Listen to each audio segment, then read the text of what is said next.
what is real? If you're talking about what you can feel, what you can smell, what you can taste and see, then real is just electrical signals interpreted by your brain. If you recognize that quote or this character, then you're probably familiar with the 90s sci-fi film, The Matrix. For years, sci-fi films have raked in audiences and revenue by begging the question, what if? The Matrix, written and directed by the Wachowski brothers, is no exception to this. But is the Matrix timeline really plausible? To answer this question, we must first come to understand the world of the Matrix, what is necessary for the timeline to be possible, and identify any flaws in the film's reasoning. So first things first, what does the film say about its situation, and what would make it a plausible or impossible timeline? For those of you who haven't seen The Matrix, which it surprises me you haven't, the movie is a classic sci-fi film. And for those of you who need a recap, here's a brief summary. The main character is a man named Neo, who's a computer hacker, or Mr. Anderson by his day job. And the film tells the story of his journey to becoming the savior of all humanity. Early on in the film, he is told that the world as he knows it is a fabrication, resulting from a war at the turn of the century between humans and the artificial intelligence they created.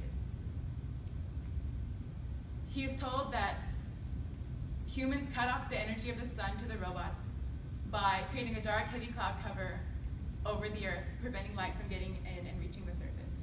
The robots then, in turn, enslaved humanity and used them as a power source, creating the Matrix as a means of soothing them and controlling them. So, what requirements can we take from this? Okay, so the first two are easy. The first is intelligent robots and artificial intelligence. And the second is the ability of this artificial intelligence to make decisions towards self-preservation. And the last, which is a little bit more difficult, is would using humans as a power source be efficient at all? Okay, so now to address the question of robots and AI. Let's first talk about what artificial intelligence is and how it's used every day. Artificial intelligence is the theory and development of computer systems capable of performing tasks normally requiring human intelligence, as given by the Oxford English Dictionary. But what about how it's used? This is easy. We see this every day using our cell phones with online shopping and social media. Many websites take into account your preferences and how you use them, and then use that information to provide you suggestions for the future. Okay? But what about assessing threats and acting against them? Do robots have a sense of self-preservation? Okay, this is a screenshot from Chappie, if anyone's seen that movie, pretty good. But anyway,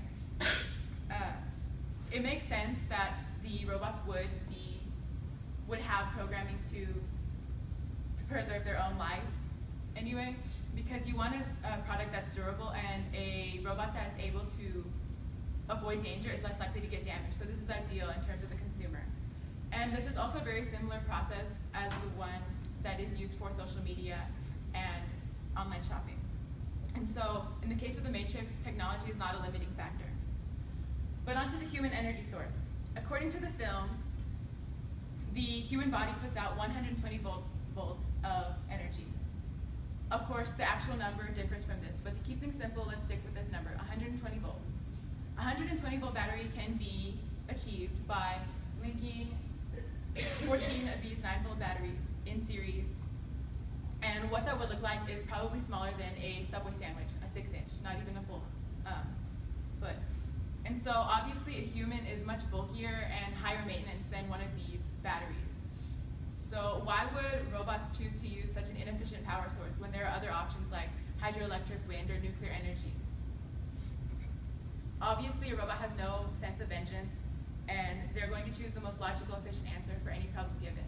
And so this makes the timeline less likely than the limiting factor of artificial intelligence. And so finally, let's address the major flaw in the reasoning of the Matrix. The film states that humans blocked out the sun to cut off the energy to the robots. However, this overlooks something that should have been obvious from the beginning, and that's the fact that humans, and almost all life on Earth for that matter, require the sun for survival. Why would humans make this such an illogical decision in this time of war? And had they found another source of sustenance? Let's address this. There are certain organisms, like microorganisms like bacteria, that can live without the sun's energy. And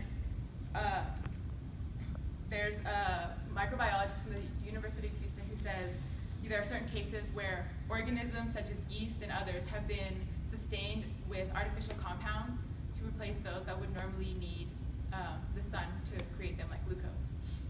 And so it is possible that certain nutrients could be derived from these processes, or that other processes could be developed based on these. And we can work around this, it's possible. Another way to alleviate this would be with recycling. That's the theory that is presented in the film, that they feed dead humans to the alive humans. But this would have a very rapid decay, as many cannibals are known to contract a disease called Carew, or the laughing death. More information can be found on this in an NPR article titled "When People Ate People, a Strange Disease Emerged." And so this makes the Matrix timeline highly implausible. And so, in closing, is the film actually a possibility? Yes, but is it likely? No. The tech isn't that far-fetched, but using humans as a power source would be highly inefficient, and it's hard to sustain them without the sun. But if we were able to get around these things, then I suppose that the Matrix timeline would be possible. So the only question to answer left is, what if?